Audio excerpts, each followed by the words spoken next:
ASU has started in the transfer portal, and they just got their number 2 receiver in Noble Johnson.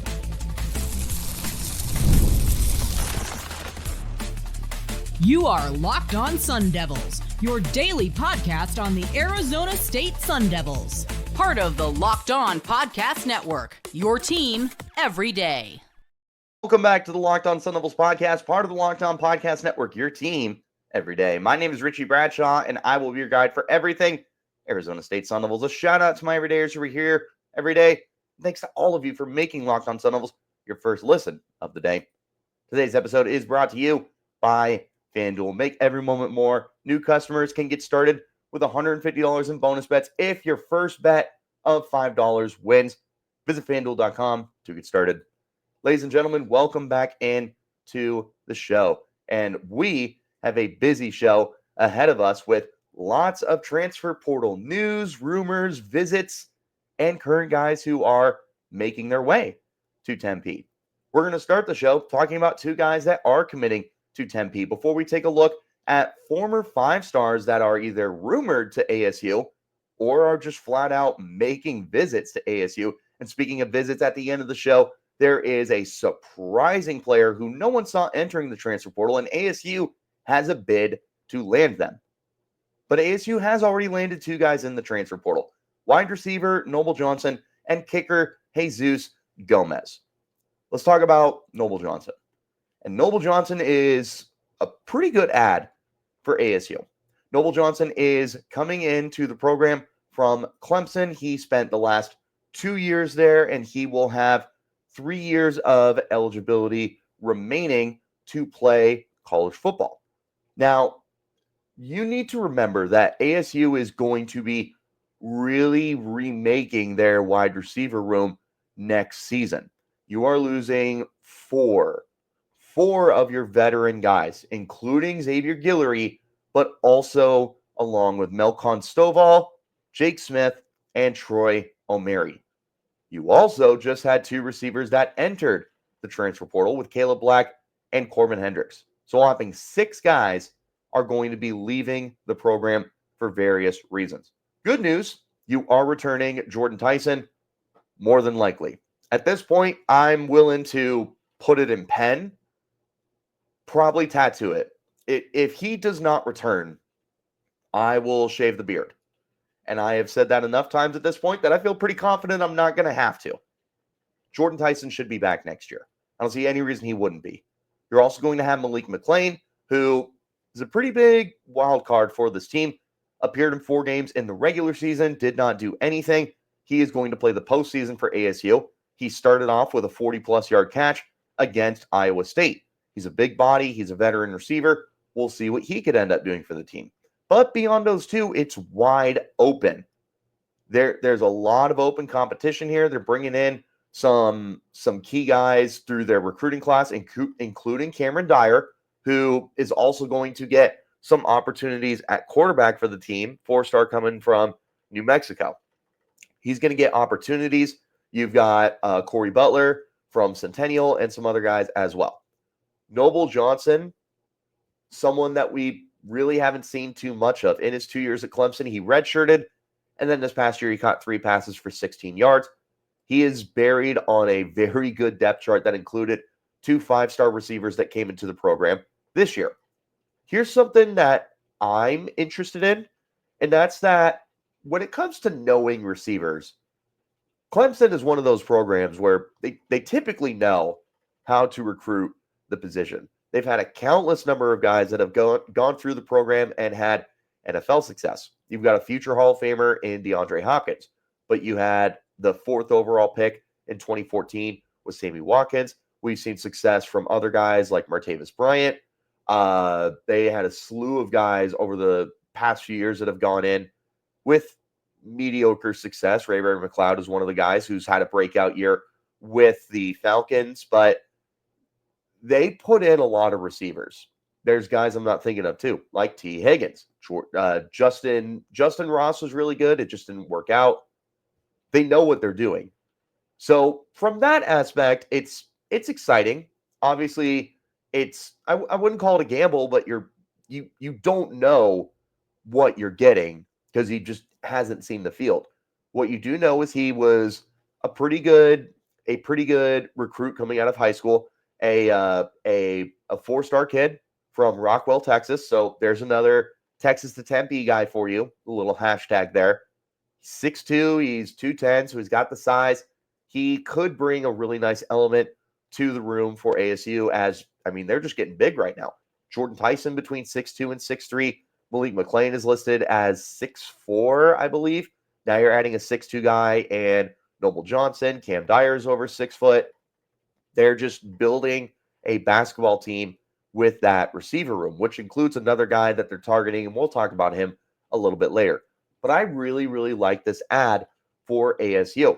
And when you consider everything that they're losing, there's a very realistic chance that he's going to walk into a starting role for this team. And there's a really realistic chance that he might be your number 2 wide receiver. And that's something that should get all of the fans excited, is knowing that the potential is there for you to replace Xavier Guillory pretty effectively. And we've seen how important Guillory is at times this year, even though he hasn't put on these massive stats for the team. He still has 5 touchdowns, and he was the number 1 receiver this past game they played against Iowa State in the Big 12 championship. Like, he turned into a pivotal player when Jordan Tyson was out, and he's been making big plays throughout the season. Replacing him was a key priority for ASU. They're doing that with Noble Johnson. Keep an eye on him. We'll see how they continue addressing the position. I don't think they're done. We'll talk about some more options a little later. I do want to talk about Jesus Gomez, though, the new kicker that's coming in for ASU. It's no secret that ASU has struggled with kicking this year. They've gone through 3 kickers with Ian Hershey, Karsten Kiefer, and Parker Lewis. They are collectively like barely 50% on their field goals. Sure, they're converting PATs, but ASU's leaving a lot of points off the board because they can't get kickers who are able to convert those opportunities. Well, Jesus Gomez converts those opportunities. He is, for his career, 79.3% as a field goal kicker. Keep in mind, he did have one season in the mid-70s. That was in 2023 as a freshman, and this past year, he was above 80%. For his career, inside of 39 yards, he is perfect from 29 and in. From 39 in general, he is kicking 89.7%. Sounds great. From 40 to 49, 77.8%. Sounds great. 50 plus, 54.6%. So nothing outstanding from deep. Honestly, when it comes to college kickers, you just don't really have high expectations for guys to be kicking really, really deep opportunities. I mean, there's very few Tyler Loops that are in the world anymore. So bottom line, you're bringing in a guy that's got a pretty darn decent conversion rate for his career. He is going to have every opportunity to be the starting guy. Parker Lewis is out of eligibility. I do not know if Ian Hershey and or Karsten Kiefer will be back with the team next year. We will see. I want to add, I do not think this will be the only ad at the kicker position. And in my opinion, it should not be the only ad at the kicker position for ASU. I do believe that there's still an opportunity for Noah Krinsky to be a walk-on for the program. I am not backing off of that. I do anticipate more kickers to enter the transfer portal, and the ASU is going to take a hard look at those guys. But it's a good start for kicker. Noble Johnson. I really like that ad at receiver. ASU is also linked to a couple of 5-star guys, former 5-stars, I should say. One of them is Johntay Cook, formerly of Texas. He is hanging out right now, taking a look at places. He's been linked to Oregon a lot. We'll see, because Oregon, quite frankly, is stacked at receiver, especially with the recruiting class next year. That includes the number 1 overall recruit. God, I can't remember his name, of course. They're stacked at receiver. I'm curious how that ends up going around. But, Johntay Cook could end up at Arizona State. You know who else could?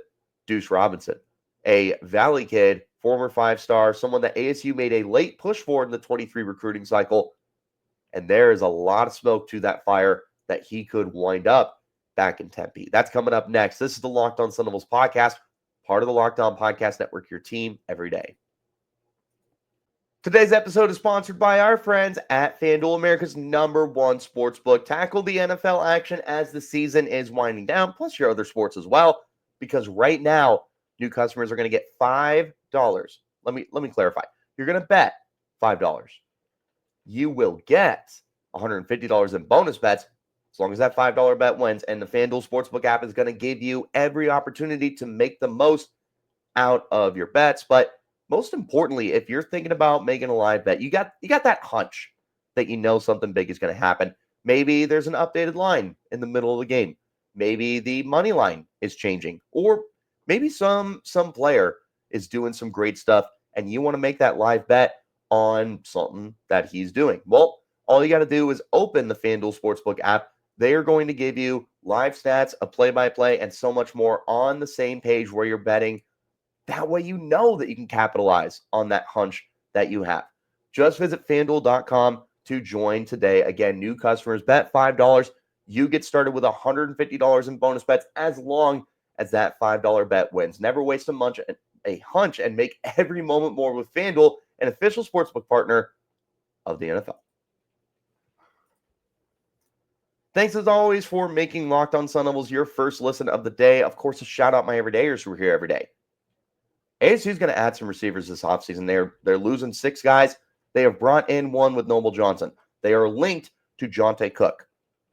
They are, I don't know if I'd call them a favorite, but they're really in the hunt here for former 5-star Duce Robinson. Duce Robinson played at Pinnacle. He was in the 2023 recruiting cycle. He had offers from just about every team in the nation. He basically came down to USC, Georgia, and I want to say some of his other finalists were Texas, Bama, Oregon. I mean, your blue blood programs. Knowing Ohio State, I'm sure they had a bit in there for him. There were a lot of teams that were trying to get Duce Robinson's services. Now, keep in mind, when he was coming out of Pinnacle, he was a tight end. 6'6", 220 was what he was coming out at. That's about what he's still playing at. He hasn't packed on too much. He's still a big dude, though, but he is a freak athlete, and he's someone that has found a way to stretch the field, and that's the way that USC has been able to use him. They moved him over to receiver. They already had a lot of depth at receiver. Last year when Caleb Williams was still there, they had Brendan Rice. They had who's the kid who's just transferred? Dorian Singer. They had Mario Williams. They had I already said Brendan Rice. They had like 5 guys that were rotating pretty much every week as their number 1 receiver. So you didn't see too much out of Robinson in his first year, but he was averaging over 20 yards per reception. This past year, about 18 yards per reception. He threw 2 years. And keep in mind, this is in a part-time role most of the time. 39 catches, 747 yards, 7 touchdowns. He had several touchdowns of over 20-plus yards. 19.2 yards per reception in his career. This kid is a certified playmaker. Someone that ASU would love to add. Someone that ASU was doing their best to add when he was coming out as a recruit. Kenny Dillingham comes to the program in 2023. His first recruiting cycle, Duce Robinson was someone that he quickly put on his radar, and Duce Robinson took notice of it. Now, it didn't matter ultimately, and quite frankly, ASU wasn't even one of the finalists for him, but Duce Robinson took notice that ASU made that late push the moment Kenny Dillingham got there, and Rashad Samples was your receivers coach back then as well, so he also had a say in trying to get Duce Robinson to the program. He took notice. So it makes sense that when he entered the transfer portal, that ASU was one of the first teams to reach out, make their pitch, and bring him in. And bring him in they did.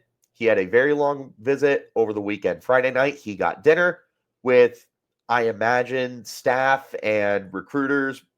I would also imagine some boosters were there. Saturday, he spent the vast majority of the day touring the school. I would assume it was all over the place whether that was the facility or maybe just checking out campus, whatever it was. But he spent the vast majority of the day Saturday going through everything with ASU. And right now, they're on their bye week and they're not playing again until New Year's Day. So they had everybody on deck to be able to introduce themselves to Duce and give a great first impression. Let him know, hey, we want you here, but not just want, we would love you here. We need you here. He definitely got those pitches. And you also know, for what it's worth, that if no other reason than adding an elite playmaker, how would you not be tempted to get yourself a former Valley kid? With you wanting to activate the Valley, with you wanting to keep these elite players in state, why do you think Duce Robinson instantly shot up to the top of Kenny Dillingham's priorities when he first got to the program in 2023? It's not a coincidence that Duce Robinson was instantly the guy that they wanted. For what it's worth, he's a two-sport athlete. He was really thinking about playing baseball when he was coming out. I'm sure the dude can hoop at 6'6". He is a full-time football player for sure. But if he wanted to help out the baseball team, I personally wouldn't have a problem with it. I'm sure Willie Bloomquist would not have a problem with it either.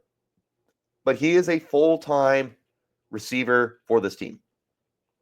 One of the things I remember when he was coming out was he wanted to stay at tight end. He obviously didn't get that granted to him when he was at USC.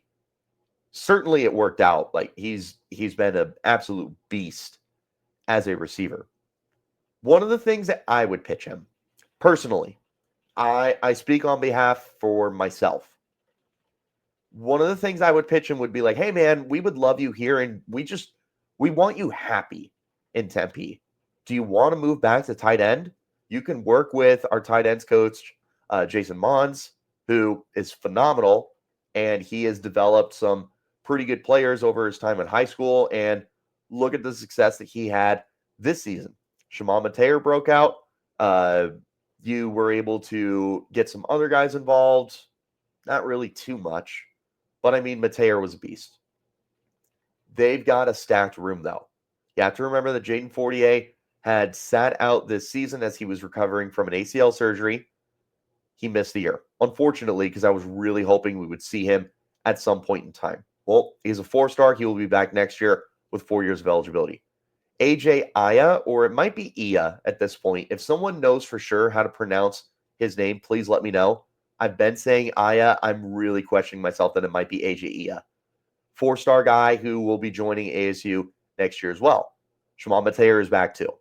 So you are 3 deep at receiver, depending on who else comes through the transfer portal or anyone that might be, I don't know, returning for ASU. They could have some guys that are back. I don't know how realistic that is. Duce Robinson, look, if you want to play tight end, we'll play you at tight end. We've got great coaching. There's good depth, so there's plenty of competition. He might still be your number 1 tight end if he gets here, even if he's a little lighter, but that's what you have weight training for. Duce, if you want to stay at receiver, hey, Noble, I know we just talked about you being wide receiver 2. Here is the competition for wide receiver 2. It doesn't get much better than having Duce Robinson in that room to push everybody else, to push Noble Johnson, to push Malik McClain. He would push Jordan Tyson. He truly would. In terms of pure talent, him and Tyson are not that far off. Duce Robinson and Jordan Tyson are both equally talented guys with NFL futures. Jordan Tyson balled out this year. Duce Robinson is balled out with limited opportunities at USC. If you gave them equal opportunities at Arizona State, both of them 60 to 70 catches, right? I don't know how different their numbers would be.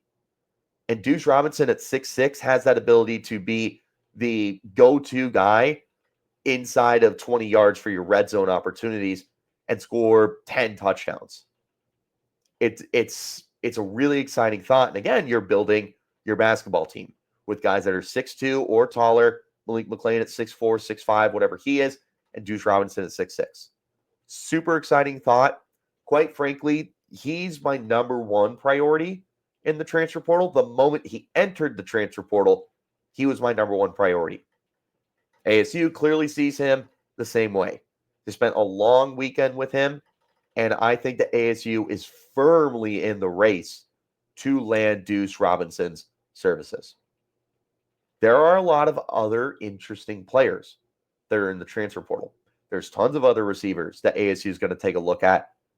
But someone who entered the transfer portal that no one was expecting to enter the transfer portal could be someone that ASU takes a look at. Army running back Kanye Udoh in the transfer portal. Army's second leading rusher this year, a big play guy, has a scheduled visit with ASU. What are the odds on him coming to Tempe? That's coming up next. This is the Locked On Sun Devils podcast, part of the Locked On Podcast Network, your team every day.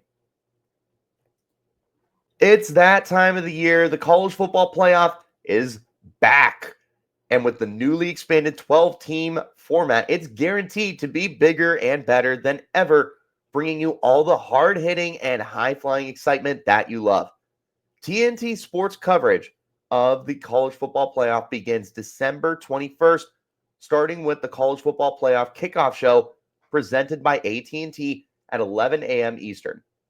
Leading into our first matchup, the Southern Methodist University Mustangs are battling the Penn State Nittany Lions at noon. Then the Clemson Tigers look to upset the Texas Longhorns in a showdown at 4 p.m. Eastern. Don't miss a moment of the action. Watch the college football playoff experience by Allstate live on TNT, True TV, TBS, and Max. One more time, I appreciate each and every single one of you for tuning in to make Locked On Sun Devils your first listen of the day. I have a shout out my everydayers who are here every day. All right. We've got a situation at running back. Cam Skattebo, the People's running back, number 5 in Heisman voting and future NFL superstar, manifesting that. The People's running back, the People's Heisman, whatever you want to call him. He's gone. He is out of eligibility. He is going pro.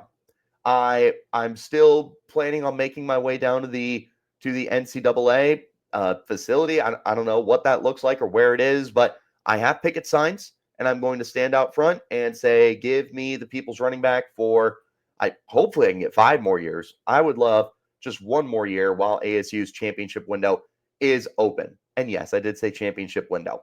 Check out some other podcasts if you think that, I'm crazy, and I'm going to lay out some options for you. You can make that your second listen. ASU is losing Cam Skattebo. They are also losing to Carlos Brooks, one of the key backups for the team. Now, we haven't seen him too much this year, but he's still a pivotal role in that backfield. You are returning quite a bit. There are 4 guys who are returning and some guys in the recruiting class as well. Coming back are, hang with me here, Kyson Brown, Raleek Brown, Jason Brown, and Alton Caskell. Those 4 guys are returning. Kyson Brown was your number 2 running back this year. He got the start against UCF. He looked pretty darn solid. Raleek Brown, we didn't get to see him much this year. Unfortunately, he was banged up. That's a former 5-star player and someone that, if they want to move him to receiver, they can move him to receiver. He is going to enter next year as your best pass-catching option out of the backfield. Jason Brown, someone I really like. We saw him week 1 against Wyoming, coming in as backup in a blowout. We haven't really seen him much since. In fact, I don't know if we've seen him at all. He should be back, and that's a 4-star player, and that's a very good football player who may end up being the future of that backfield. Kyson is supposed to be the starter. That doesn't mean he's not going to get beat out by Raleek or Jason. And Alton Caskell, we didn't see him hardly at all this year. I thought he was going to be a little more featured in the offense. He could transfer. He's already transferred twice, so I don't know what that looks like for him. I would love him to come back because ASU needs a veteran in the backfield. I would love if Alton Caskell comes back.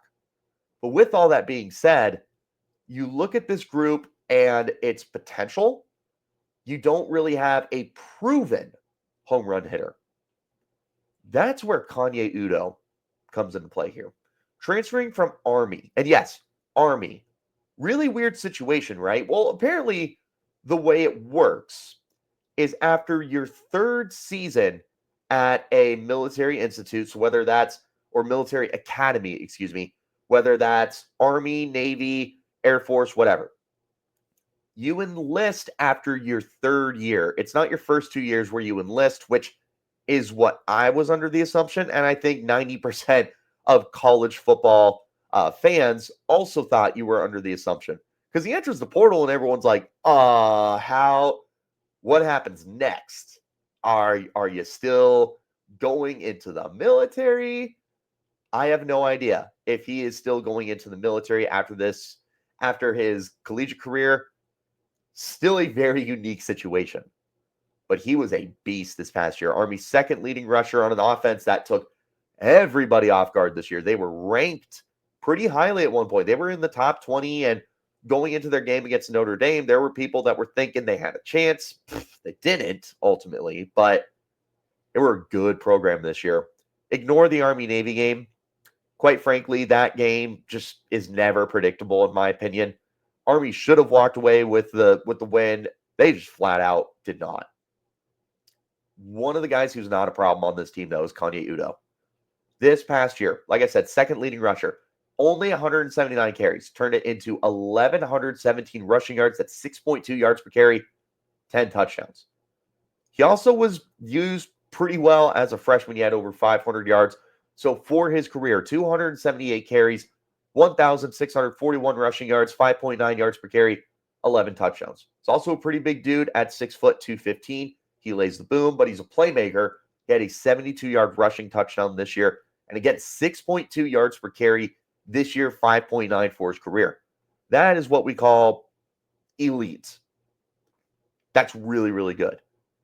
ASU is losing Cam Skattebo. That's about the biggest loss that any program in the Big 12 will see this year. Obviously, Colorado losing Shedeur Sanders, and more than likely Travis Hunter could come back. He's going pro. That's the biggest one. You got other programs that are losing big players too. Jaden Higgins from Iowa State will be gone. Tedero McMillan from Arizona will be gone. But Cam Skattebo, a first-team All-American who was snubbed of the Doak Walker Award finalist but was fifth place in Heisman voting. That's about as big a loss as you're going to see. They have talent in that backfield. I do like Kyson, Raleek, Jason, and Alton. I do. I really do. And if they stuck with that, I think it's more than good enough to sustain a good running game, not a average running game, a good running game. I could see one of those guys be a 1,000-yard rusher, and I could see the crew of them still being able to pick up 2,000 yards as a group. It is a good unit. Don't be worried about ASU's running game next year. They'll get it done. But you add a guy like Kanye Udoh, and what you're doing is you're getting yourself a proven big play weapon for this team. The rest of the guys on this roster are good in theory. There's a ton of potential. Kyson has showed the most. Again, he got to start against UCF. I really, really, really like Kyson Brown. If they didn't add anyone in the offseason, give me Kyson Brown as a starter, and I am super confident that you will be just fine. But you add Udoh, and in a worst case scenario, you just have another 1-2 punch with him and Kyson. In a best case scenario, Udoh might be your starting rusher, and he may be the big play weapon that is missing from this offense when you lose Cam Skattebo.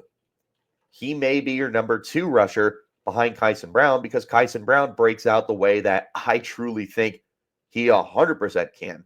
I think Kyson Brown is a next level player. There is a little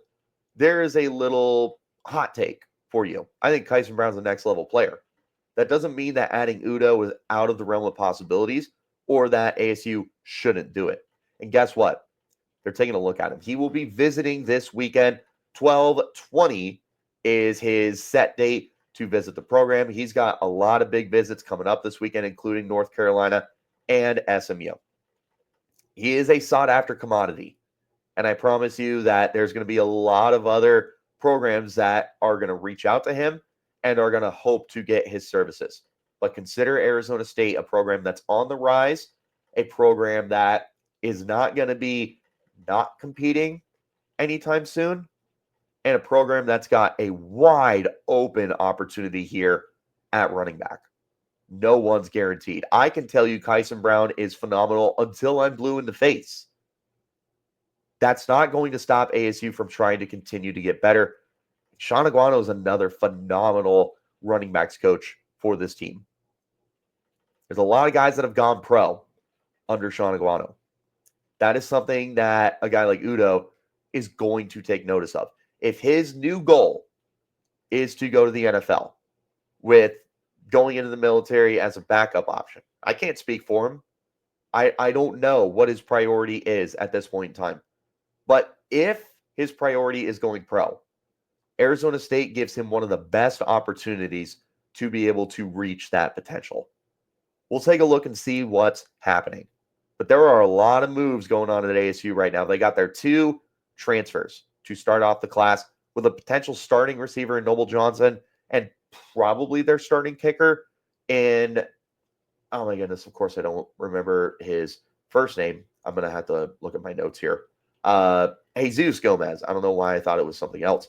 They are taking a look at Duce Robinson, former 5-star receiver. They're taking a look at Kanye Udoh, one of the best stories in college football at the running back spot, and they're linked to former 5-star receiver Johntay Cook. We'll see what happens there.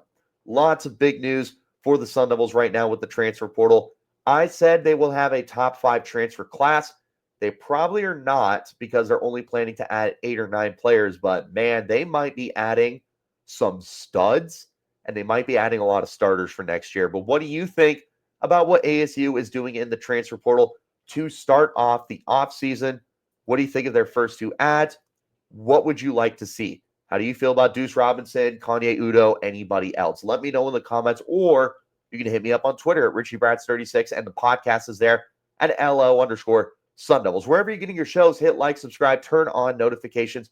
You will get an update whenever we post new content. Content comes out every day for you guys.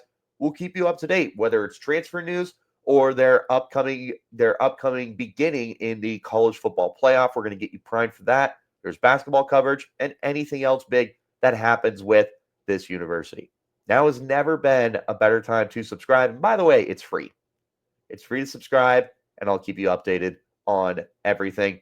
I do have a shout out to my everydayers who listen every day, and a special shout out to you guys nonetheless. I appreciate everybody for tuning in. I will see you guys later. If we have any big news on a guy like Duce Robinson, who I am manifesting at this point, I will be the guy to tell you. I will be there to tell you at 2 in the morning, or I'll be there to tell you at 5 in the afternoon, which is why you should definitely have those notifications on if anything big happens. We do go live every once in a while too. I don't know how much it'll be over the next couple of weeks, but we go live. Make sure you tune into those. It's always a good time. We hang out. We shoot the stuff. It's a good time. I'll catch you guys next time, though. And until then, you keep it locked right here on Locked On Sun Devils.